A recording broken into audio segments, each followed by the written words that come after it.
Hey guys, thank you for joining us for another exciting episode of YOML. This is the Year of Magical Learning podcast. We are on Reflection 224. I think this is a particular book that I think is important to me, so I'm not gonna say anything much other than just hand it over to Chris and see what we got. Yeah, this is apparently a pretty famous novel that they study in school and stuff like that. I didn't have to read this stuff in school, so I can't remember where I stumbled upon this book, but it's called The Things They Carried by the author Tim O'Brien, and it's about soldiers in the Vietnam War from the US side, which is interesting because obviously you're Vietnamese and you didn't live over there when the war was going on, I don't think, right? The war ended before I was born. Yeah, so you obviously, but obviously this is important, was an important shaper of your life in a lot of ways too, as well, right? Just the whole Vietnam conflict in general.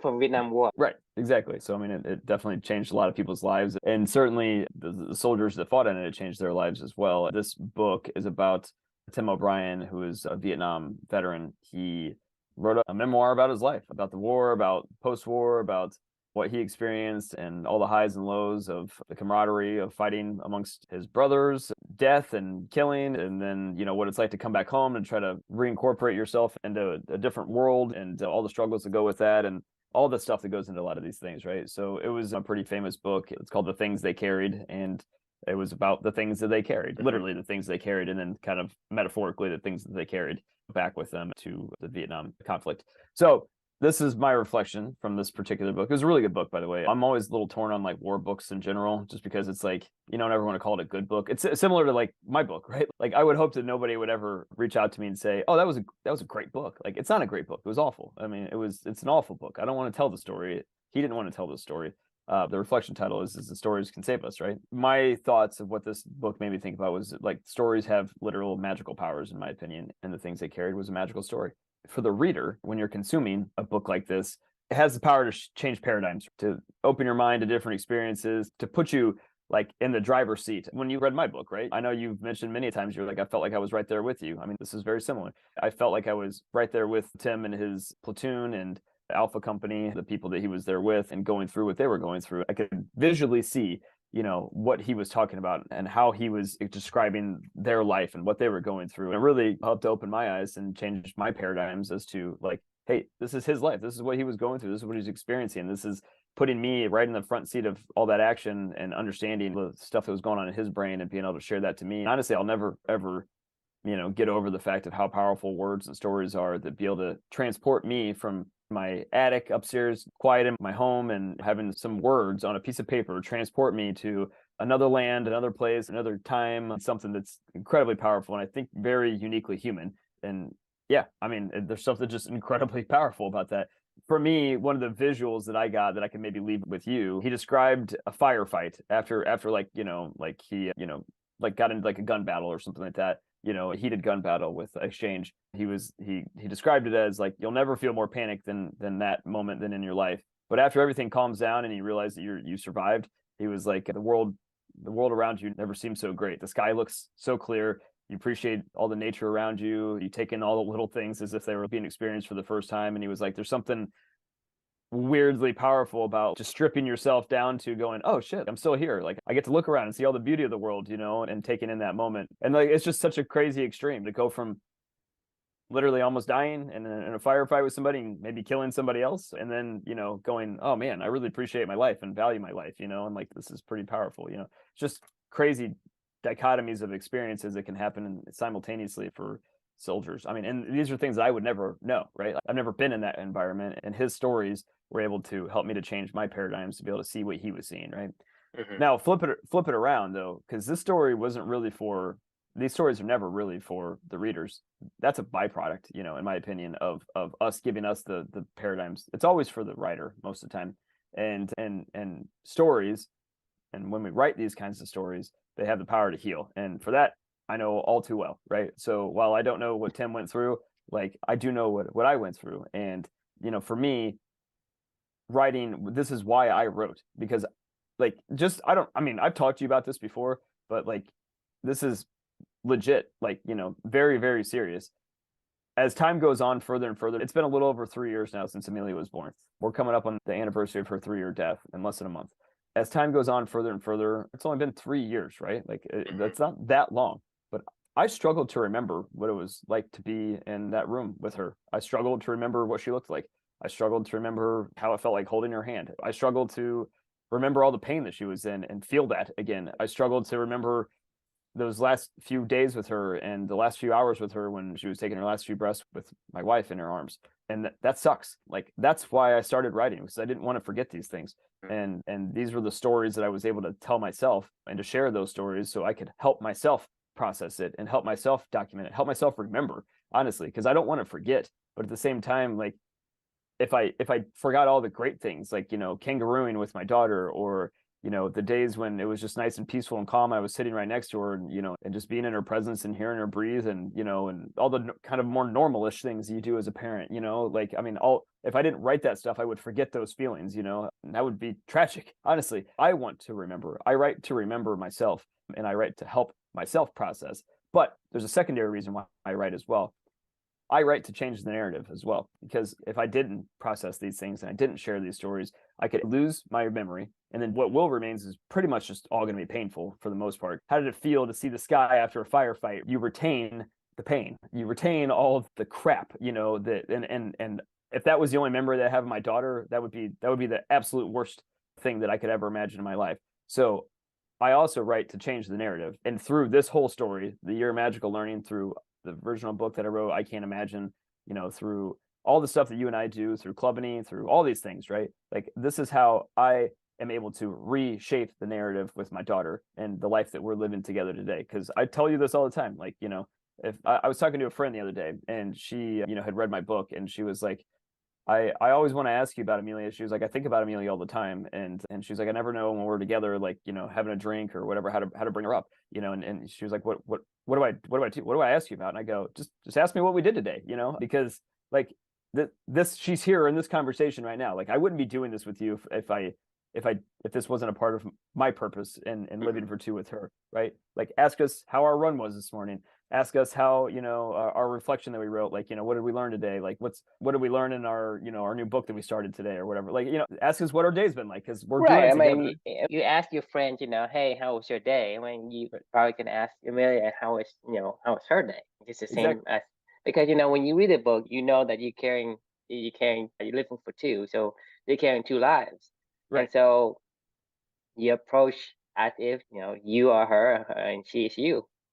Exactly. So the stories have the power to save us, right? Like, they can change paradigms for the readers, they can help us heal for the writers, and then they can also completely change the narrative for the whole story, right? Like, the story of Right. Amelia and me could be, my daughter was born severely premature and died. We went through a whole lot of trauma, and that's that. Or Mhm. the story could be, we're still together and we're reshaping that, and we reshape that through stories. There's no other way that I could describe this other than we've Amelia and I have collectively decided that that's not the story that we want to tell, and we've written the new story, and we're living that new story as we write it, and Right. and that's what we're sharing with other people. So, like, it's stories literally have the power to save us. I mean, that's my, I don't know how any other way to describe that other than, like, writing this stuff out, sharing this stuff, changing the narrative, telling a different story saved my life. And not only, like, and then it helped me to also help my daughter to save her life, in a lot of ways, because she's not here to continue to live on. Nobody gets to see her growing up and all this other stuff, like, but I do, like, through another story, right? Hmm. So that's it. So I finished this with just saying thanks to Tim for sharing his story and never giving up. I'm going to keep doing the same, right? So the question is what stories have transformed your life, or where you can take it from wherever you want to take it, I guess, from that point in time. Yeah, I mean, I think you're absolutely right, because our reality is what we believe. And so the stories, like you say, you can change the narrative in terms of what you believe is happening between you and your daughter. And that is what becomes your purpose. I think Right. without understanding what you believe, it's hard to follow through and do the activities that aligns with that kind of belief. So a Right. story to me, it is, I think, without a doubt, that if you don't have a story, you don't have a life. I I think, agree. right? I Because agree. regardless of how you see your life, if you see your life as life is good, then the story tell life is good. In the same token, if you say your life is bad, then basically life is bad, because that's the Right. story that you give yourself. Right. And if you say, well, I'm not doing what I'm supposed to do, and I hate doing this, I hate doing that, well, that's still a story. Right. A story is essentially, how do you want to take, what is the next step you want to take? That's more or less a story. You can say, hey, your daughter was premature and then she just passed away, and that's it. Or you can take the story and then you do different thing in that narrative that you created, because it Well, allows you to create, because you say, hey, this. Yeah, I met Amelia, right? mhm. And she came to you, and then whatever happened after that, you can decide what kind of story, based on the, I guess, the evidence or information that comes with it. Because hey, the evidence is that she came to Earth, right? And then she has to go into heaven. So the story can be narrated in any way that you want to, or it can Right. be narrated for you, depending on if you have any kind of control over that, in terms of, I say, well, I do have control, or I don't. If you say I don't, then you don't. If you say you do, then you do. And so that, to Exactly. me, that's how powerful a human mind is, its ability to take something and live it. Because the thing, you think about me, right? My name is True, right? It doesn't mean anything in Vietnamese. It doesn't mean anything in Vietnamese, but Right. it sounds like true Right. in English. Right. Right. Yeah. Because Yeah. of that, I speak the truth most of the time. I just cannot do the opposite. It takes too much work. For Right. whatever reason, that was instilled in my head, right? If you think your name has a meaning, then it has meaning. If Yeah. you I think agree. your name doesn't have meaning, then it doesn't And it have meaning, doesn't. Yeah. I agree. right? Because the thing is, if you say, I'm this person, and it's not to say that, okay, if you name your kid something and they'll be that. That's not always the case. It's only if the kid believes it. If the Right. kid believes it, he's gonna say, well, if my name is True and it sounds like this and it reminds me of that, it's basically a cue or a trigger for us to remember the things that associate with that, true, integrity, and all that. That's because I think so. It's not Right. because my name is, right. Right. You- so you can tell me, hey, my name is, Prince, my name is Billionaire, whatever. If I Right. don't believe it, it doesn't do anything. But if I believe it, I will be halfway there, just because that reminds me all the time. Everybody call me, hey, millionaire, millionaire, whatever. Right. But you say, hey, you're a knight, right? A knight, this knight, that. And you believe it, it starts to, and this is writing your own story. Yeah. And then a story is that powerful for the writer, right? But that's also beneficial for the reader as well, because the reader has the ability to be there with the writer. Right. And to me, that there's tremendous benefit for the writer, because for one is you're able to store this. You store your memory Hmm. onto something that is physical, and it can retain it without having you to keep everything in your head. I don't remember this reflection.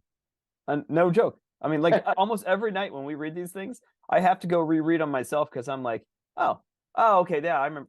Now there's like maybe 40 books where if you just ask me right now, they are embedded into my subconscious. Where it's like I Mhm. like these things have become a part of me now. Like the things they carried, I honestly before I pulled this book up today, I forgot that I read this book, and then Mhm. like let alone what did I learn from it, right? Like I don't know. If I hadn't have written this down and I hadn't have shared this with you and we hadn't have talked about it, like this would have been, this would have like poof come and gone in my life. I would have gone, oh yeah, I remember that. Somebody would have said The Things They Carried by Tim O'Brien. I would go, oh yeah, I read that one time. What was it about? Oh shit, I don't know. I mean, you know what I mean? Like I Eh, wouldn't have remembered. Yeah, I mean, this is the remembering self, right? And you Mhm. remember in the book you talk about Yeah. there's two self, right? Your experiencing self and the remembering self. The thing is, this is why I was glad that you had wrote the journal while you were in the NICU, because Right. otherwise I would not be able to get the vivid stories and in the background. Man, I would not have the understanding of being right there with you, because your remembering Yeah. self will not have all the details in the right and accurate places, and Agreed. it may even fabricate something that it thinks it remembers. I think that 100%. I mean, like I said, that was what I wrote this reflection about. I struggle. I really struggle. I uh-huh. want to remember what my life was like with Amelia. I mean, those are probably the 39 most precious days of my life that I've ever experienced. Most special days of my life, whether or not some of them were filled with pain and scared and all that other stuff. But either way, like there's nowhere that I would rather be than those 39 days of my life. If I could choose, if you could tell me to go anywhere in this world at any time and place, I would probably go back to those 39 days. And I struggle to remember those 39 days. Like, I mean, I literally do. I was thinking about it this morning, like, because right now is the time between March 15th and April 22nd when she was alive. And I was trying to remember, like, what was, it's March 29th. What's going, what was going on today? Like, I forget, like she would be 14 days old. Like, what was, I don't remember. I guess 14 days she would have been past her initial scare. Like, what was life like today? Like, what were we doing? I don't know. And I couldn't tell you unless I had written this stuff down. If I hadn't documented this stuff, and I can't go back and remember it. Like this, like what I was just talking about with this reflection, I would have never remembered. I think this was a pretty good reflection. And I'm glad that I wrote this, and I'm glad that I can go remember back for my own self to remember, oh yeah, stories are really powerful, Chris. Keep telling your story. Keep sharing Amelia's story. Keep going. This is why you're doing what you're doing. If I hadn't have documented this stuff, I won't remember. Right. A story, it is so much powerful for the writers than it is for the readers. So that's why, I mean, for me, I don't really care whether people watch our episode or podcast or not. It is for more for me and for you than for the audiences. Sure. It's because this is a process of documenting a process, a journey. Because just like in the book, you have dad jokes of the day, right? Do you remember the dad joke? And unless you go back to read the book, that's the thing is, there's a lot of memory it's going to fade away if we don't document them. And so that's why I think documenting them is so powerful for us to understand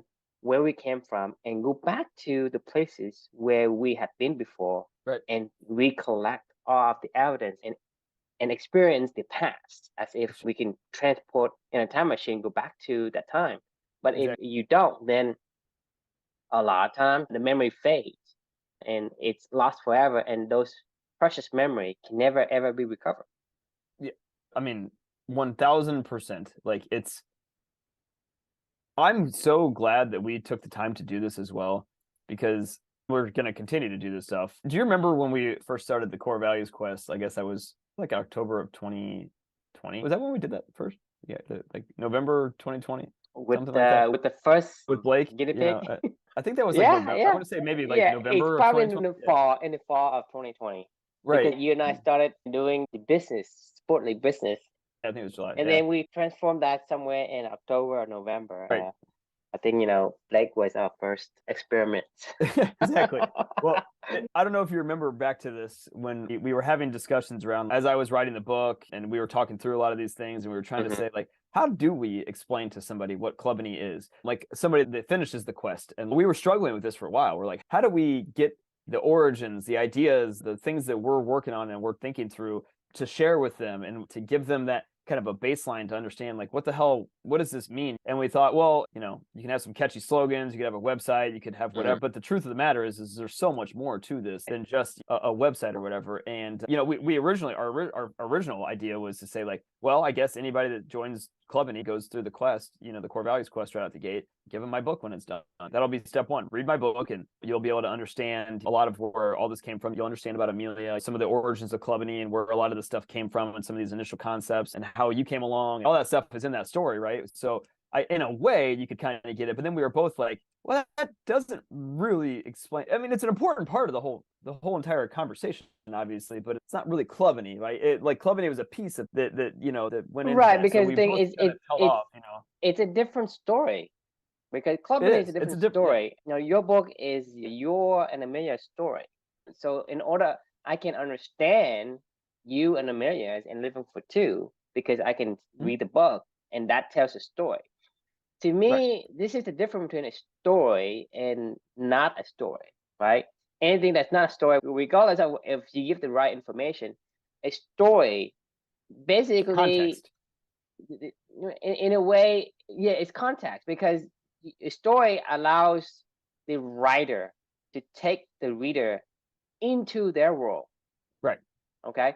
On So a you journey. basically you walking along with the writer. That is what a story does. That's why, and it's so powerful because we as human beings, we are really in a way attracted to stories. We love to hear stories.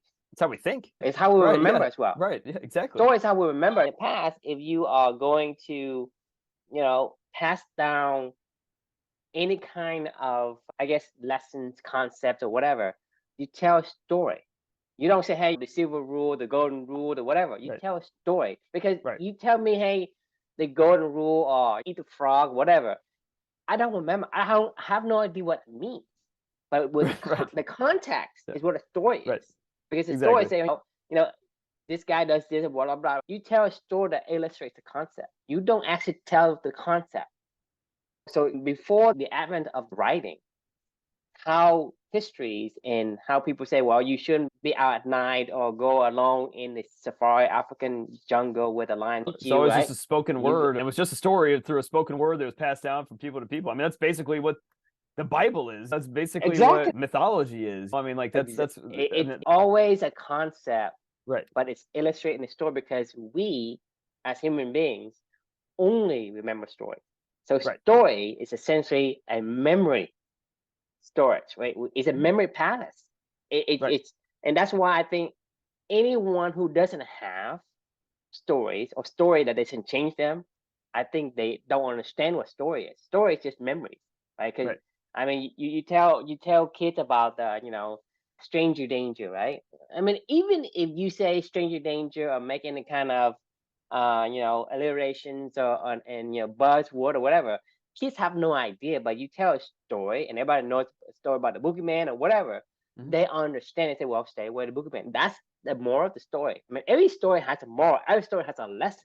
That's why there is stories, and I think people are missing that point. Is having a story is essentially our ingenious way to store the memory that we have to pass Yeah. on to ourselves, to our kids, and to other people.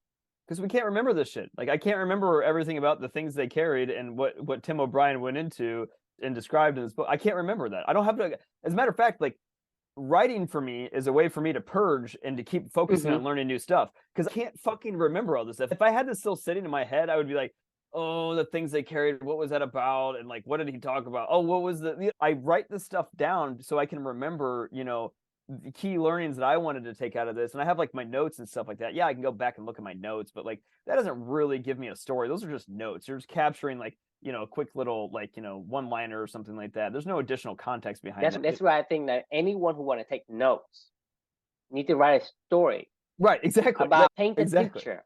Yes. Don't just write note. Hey, golden rule, the platinum rule, whatever. Right. What the hell does that mean? Without This is what context, it doesn't this mean anything. this is a note. Stories can save us. This is what I mean when I say stories can save us, and this is how this book made me think of that. And that is what this year of magical learning journey is, and that's what we, So going back to what I was talking about when we were talking about how do we describe. Felicia's on spring break, so she's out having lunch with a friend right now, and I had to go put him down, and I put him on camera because I thought I heard him squirm down there, and he is now. He's up and flipping around. Anyway, hopefully he falls back asleep. So This is nap time. it is nap time, yeah. But as going back to what I was talking about before, of like when we were trying to describe to people like what is clubbing, what was the story that we wanted to tell them, and we were like, well, maybe I Can't Imagine will tell that story, and then we were like, well, I mean, we got rightfully so, we got a little cold Part feet. of it, but it's not a story. Right, and as much as I want people to learn about Amelia, I don't want Clubbany has everything to do with Amelia and has nothing to do with Amelia. Like while she's maybe the why and the core behind a lot of this stuff, but she's not Clubbany. Like we're so far removed from that moment of where we're at right now of what this idea is. This is a you and I idea at this point in time. This is our brainchild. This is our meaningful work project together. This has nothing to do with like I Can't Imagine was mine, right? Like and like this is ours, right? And we've been going through this journey together. So the moral of the story, what I was trying to get to is this kind of became our de facto solution as to how do we describe Clubbing to somebody? Like we talked about, if we want them to go and instill reading and reflection stuff, we're like, why don't we just give them a Darren Daly to go reflect on, or give them some other thing? No, we'll give them this. The Alchemist, 365 of these down the road, and then you can go listen to what Drew and Chris had to say about this stuff and dive deeper as much as you want to dive deeper, reflect, write your own notes, tell your own story off of it. But at the same time, this is literally taking them step by step of 3 years of us developing this stuff, and we're not going to stop after this. I don't know where it goes after this, but like the point is we'll keep documenting and we'll keep sharing, we'll keep growing and learning and figuring out what we want to do going forward. And anybody else that wants to jump into it, they can at any point in time. They can say, oh, okay, like I'll go follow my own evolution of this, and I'll catch up when I catch up, and I'll come and ask you guys questions when I get to a point in time where I'm like, I don't understand, like, what do you mean? Like, what do stories can save us mean? And we're like, oh, let's talk about it. This is because we won't remember. Like, there's no way if we were to go if somebody finishes their quest today, we have 10 new Clubany. Let's just fast forward in the future. We have 10 new Clubany scholarship recipients that are starting their core value quest today. We've already run 10 of these cycles now or whatever. There's 100 people in Clubany. We're like, how do we recreate this every single time where they can understand and to keep it theme? That's keep it the same challenge. Right. Yeah. I think of all the stories that you and I tell every single night and be like, how does this story that we're talking about tonight, the stories can save us from Tim O'Brien's, the things they carried. Does this have any fundamental transformational properties? Yes, but no, not really. Like it's one tiny little piece of a bigger puzzle, that needs to be digested, learned, shared, and to be frank, like needs to be shared between the two of us, because I can't even remember this. You're going to be like, where did that piece of knowledge just come from? We haven't shared about it, talked about it, debated about it, come to an agreement about it, and then decided, okay, this is what this means, and now it's just another piece of the puzzle. Like, how the fuck do you share that with anybody else going forward unless you write it down, document it, talk about it, record it, something, right? Like, because otherwise you cannot recreate that to another group of people coming in. You're gonna not say the right things. You're gonna fast forward. You're gonna leap forward through the story. Like, and that's not what you should do. That's not the point. And then you inadvertently change the core meaning of what and why Clubany started in the first place, right? Yep. Because this is part of the 7th generation AeroCore community. Because a lot of time, we stray away from the path or for the core value we should be embracing, and we say, well, for whatever reason, I get distracted. Now I'm on this tangent elsewhere, and no one can reel me back to right. And this is important because a lot of times when we do certain things, and let's say we say, well, let's start doing something that is, hey, idea is good or whatever, and then how do we pull ourselves back to the core fundamental of the reason why we started Clubany? So this is a lot for me. And for you to go back and say, okay, we talk about this, and what we do here in the far distant future, and let's say we fast forward far distant future, and we're doing something that is contradicting with what we do today. And we go back to, well, what we do, I think we are veering off to a different path, to a wrong path. And having this is what brings us back. And I think having the story kind of keep us to be consistent with the central idea and the central concept and core values of the why and the purpose of what we create Clubany for.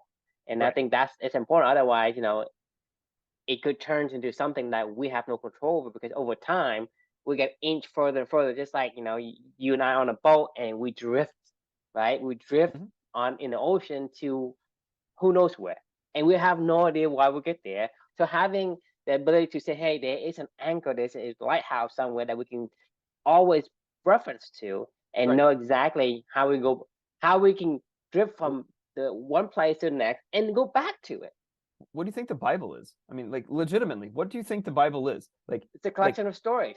It's a collection of stories of how the church. And each story is a lesson. Each story is a lesson. And each story, when you could never have heard of Christianity or Judaism or anything, and then you could pick up this book and you could slowly but surely, on your own time and your own journey, you could learn what this is all about. You could learn what each story is and how it compounds on itself. And then you can engage with other people about it when you're ready or when you're not ready. But like, for in perpetuity going forward, like, everybody that ever has read the Bible knows, or that has studied it or has gone to school that's based off of it or learning lessons off of it, we all speak a similar language and we kind of understand sort of what's going on. People that get really into it, maybe they become priests or something like that or whatever, and they really want to dive deeper into this stuff. Throughout the Christianity histories, there are many things that the Vatican did, right? They did, and they stray away from it, and then they went back to it, because the book's still there, it still exists.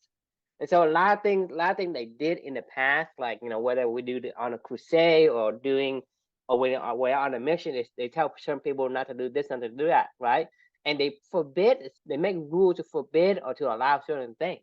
But over time, they go back and say, well, we implement a new rules to forbid or to allow certain things. They actually took back some of those rules because they go back to the Bible and say, okay, this is what it say. Now Right. I think we have a new understanding of what it means. So whatever we understood before wasn't correct.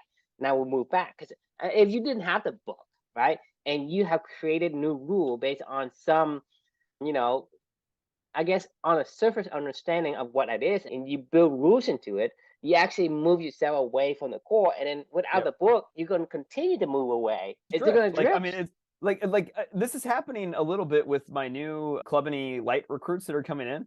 Because like Hmm. I'm not making them go through this stuff. Because it's not Clubany, right? I mean, I can't force them to go, oh, go watch, True and I talk. The ones that really get it are the ones like that's fine. They do what they do read these things, and I don't Hmm. know if they watch any of these videos, but like, I actually I don't even know if they know that I'm making like podcast videos. But anyway, we'll be very transparent with anybody once it's full Clubany, right? It'll Hmm. probably be like, hey, you want to know where this has started, so you want to work on your core values quest while you're figuring out what to write about. Like, here's an idea. Go follow along with our process. Like, this is 365 days for you to learn about what it is, and there's a video if you want to watch it as well. If you want to go 365 hours. exactly. I heard something about that. If you spend 100 hours a year on any subject, right, you Right. are better than 95% of all the people in that subject. Oh, I'm sure. I mean, So without a imagine you doubt. do Yeah. 365 hours on Clubberly. I mean, I think you're better than 95% of other people in terms of knowing your Understanding core it. value and living the life you're supposed to be living.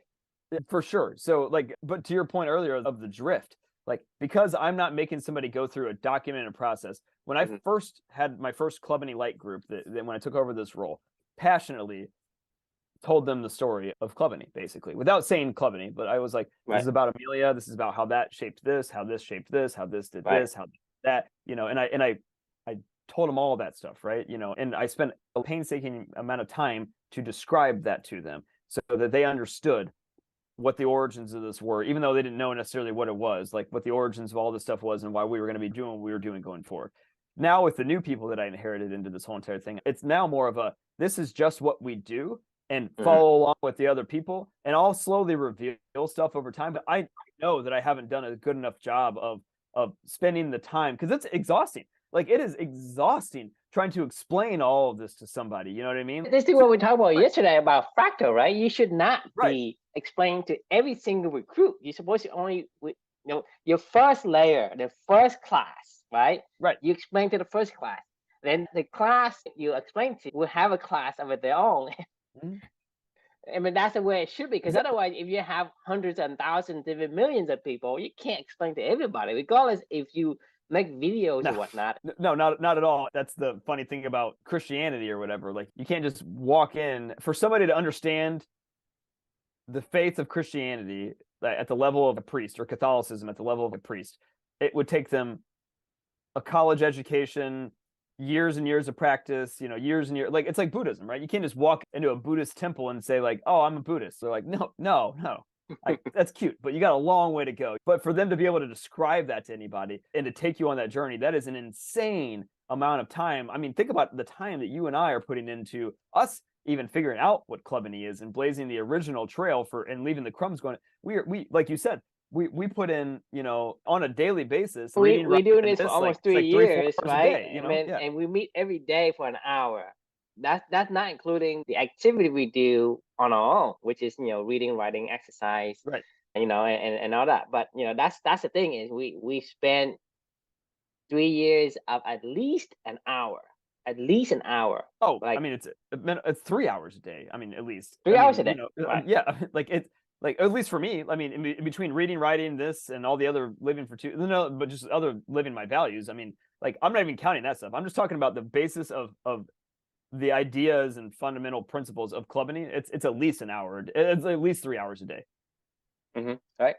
I mean, so the bottom line is this tremendous amount of hours that we put into this thing, which to me it seems like a breeze. Right. I It does. don't It's know not. about It's you, not. but it's No. part Yeah. of It's not it's hard. part of It's who I fun. am. It's part of Right. life. So it's part of the story already. Right. So it's not like, I'm saying it to I'm saying to emphasize the amount of We can't hours give and that time. effort Yeah. We can't give that we time to anybody. we It can can never. and just Right. yank it. Hey, here you Right. are. You need to have this amount of hours to understand. So that's my point.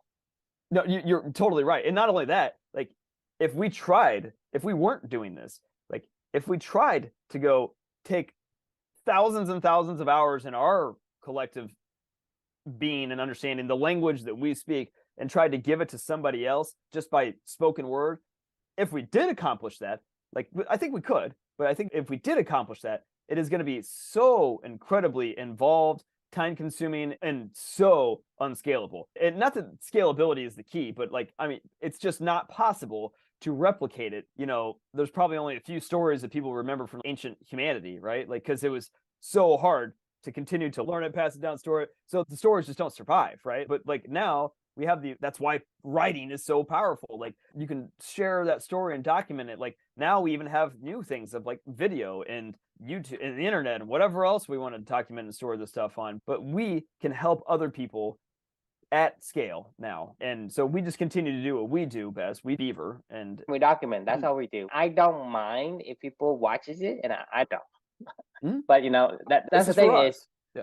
I'm doing this for myself, right? Right. And I'm just documenting the easy way. Just press the record button. You just document it, and then Right. that takes no effort at all. And so I'm not veering away from the things that I like to do, just to document and put on a podcast or something like that. So, Right. like I said, before when we were doing something that is kind of out of the way, I said, well, that's not aligning with what we do, with what we want to do. So Right. we gotta X that. And so having the ability to document, it's more for ourselves than Mhm. for other people, but it's also a benefit to other people if anything else.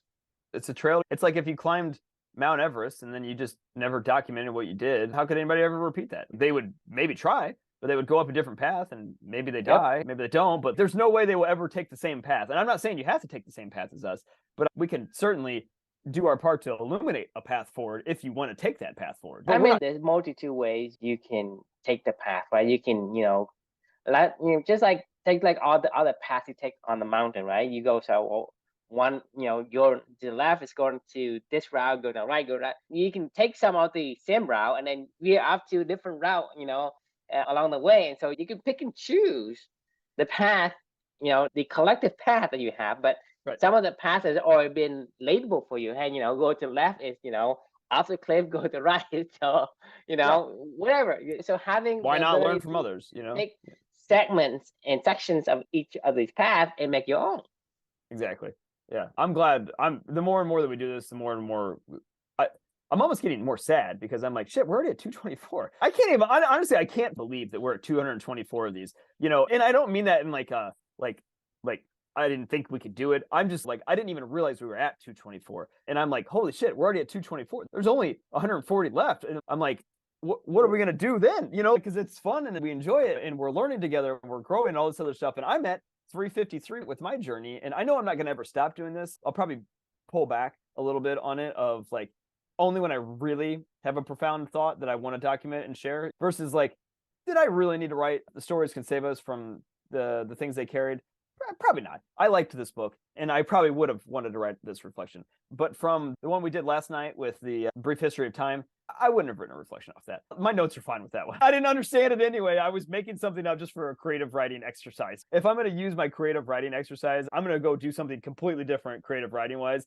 But this stuff, as it pertains to Clubney, I'll pick and choose, when I continue to do this, and I'll continue to bring it to you, and we can continue to talk about these things. But it won't be able to be like every single day, like forever and ever and ever. Like it'll have to morph into something different. Yeah, it's gonna have to. I mean, the pace is gonna have to slow down a little bit, just because we don't have enough books in the pipelines or reflections in the pipeline to kind of get on do a podcast about. Exactly. And I think that's the sad part.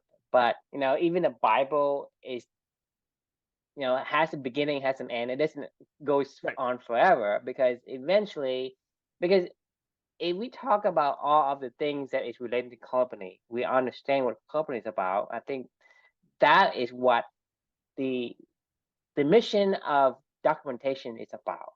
Yeah. So how do we know, what is the core? How do we balance everything out in the grand scheme of things? So eventually some of these things going to have to stop, because eventually you get to a certain books, it's a repeat of another book that we've done before. The only thing we can do is, maybe enhance the It's the a the tiny lesson we tweak. learn and tweak it to this It's and there. an add-on to something we already have, But or eventually the you know, tweak is not gonna be impactful, just because it's the right. same thing we talk about 10 times already.